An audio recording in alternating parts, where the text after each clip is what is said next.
So I'm going to go into the second part of my video here, where I kind of take all of my interviews, all of my research, and tie it together into this infographic, which can be used by any individual, specifically students looking to go and compete on the college level, and kind of help figure out what's the best move for them. Is it Division I, or is it Division III, or is it something in between?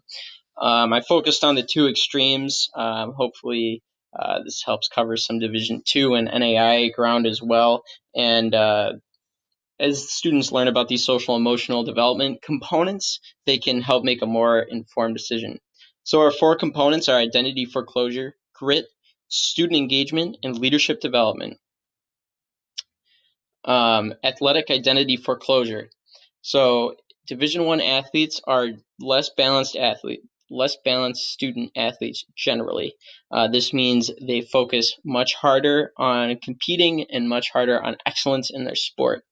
As they move on past being a student athlete, career-wise, the pros are generally in the workforce. The leaders in a given field are not generalists, they're specialists. So if student athletes are able to take their drive to be the best, to specialize into one thing and to be great at it, if they're able to take that drive and put it into the workforce, they're going to see a lot of success. However, the con is typically there's a little bit more of a difficult transition for Division I athletes than Division III athletes in terms of entering the workforce, hanging up the cleats, and hanging up the spikes. So for Division III athletes, it's vice versa with the strengths and weaknesses. Division III athletes are jack of all trades. They're usually able to slide into kind of any job necessary, just by the nature of most Division III schools.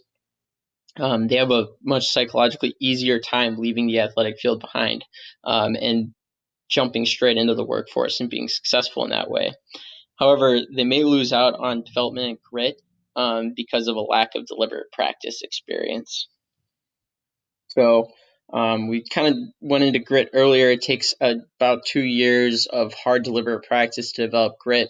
And in Division I, grit's developed by the years of hard work that the Division I athlete sees. The specialization is what develops grit. However, Division I athletes can be hurt in the grit development because there's so much money and resources that pour into athletics that these athletes might feel a little pampered. They may feel a little bit entitled. And on top of that, these are the most talented athletes. So the combination of pampered and entitledness, they may not have the struggle, the self-reliance, the hard work component necessary to actually develop grit while they will participate all 4 years because of their scholarship. Division III, on the other hand, there's a lot more self-reliance involved. These are less talented athletes. So any success that's seen in the Division III level is hard worked for. They're not being paid or coerced to be there. I'm not saying that an athletic scholarship is coercion, but sometimes kids stay around a little bit longer because the scholarship's on the line. But in Division III, that's not the case. However, grit development can be hurt in Division III just because they're supposed to be the jack of all trades, or they're encouraged to be the jack of all trades. So this leads to a lot of joining activities, picking them up, dropping them. They put a little bit less time towards the deliberate practice of the sport.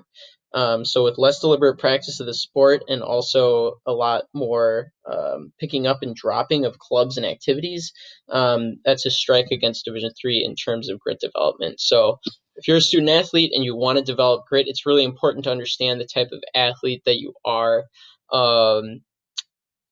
in order to develop grit. I would say that Division I probably does a little bit better job of establishing grit just because of what the culture is. Coaches are kind of forced to make athletes specialize, where in Division III that's not necessarily the case.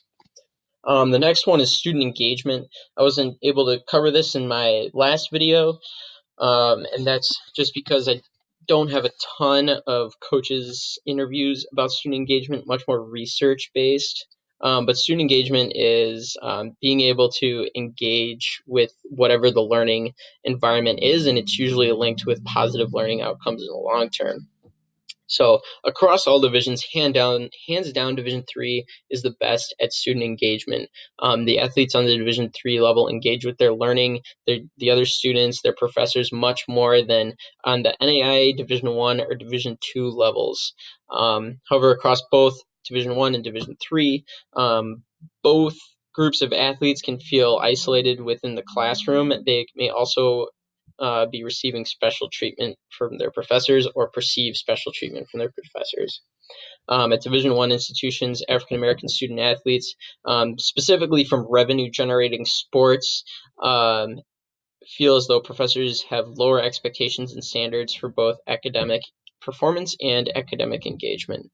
Also, because the high profile of these student athletes in Division I, they are limited to the engagement that they can have with the campus community. So oftentimes this means thumbprint scanners on the locker room.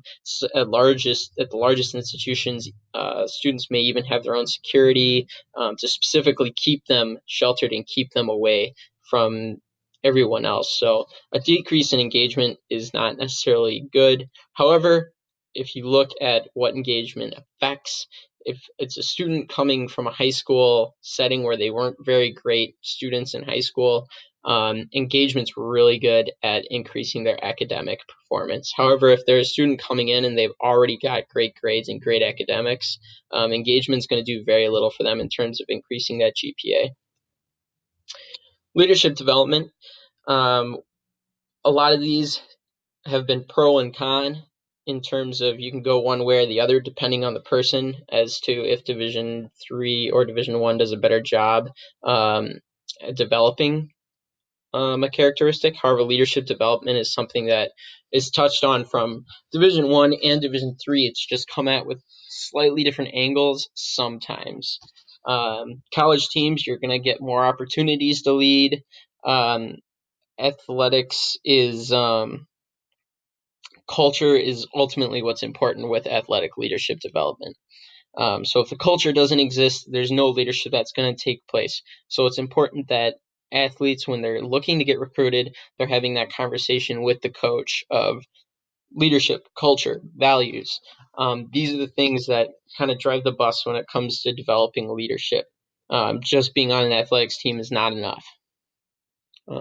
The final conclusion is whether you're going Division I or you're going Division III, college athletes find athletics to be a very rewarding experience. In both the college and high school levels, the athletic benefits are increased career earnings down the line, higher likelihood of ending up in management positions, and more competitive job applications.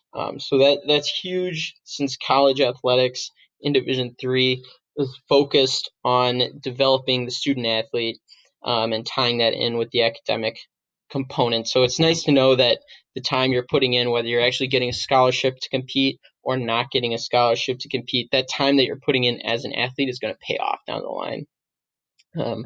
So finally, find the program that fits your environment, and you're going to be successful, and you're going to see very positive outcomes down the line.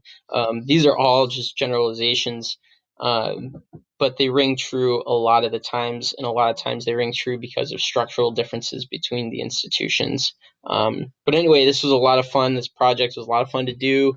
I really enjoyed making this product, and looking forward to the rest of our classes. So.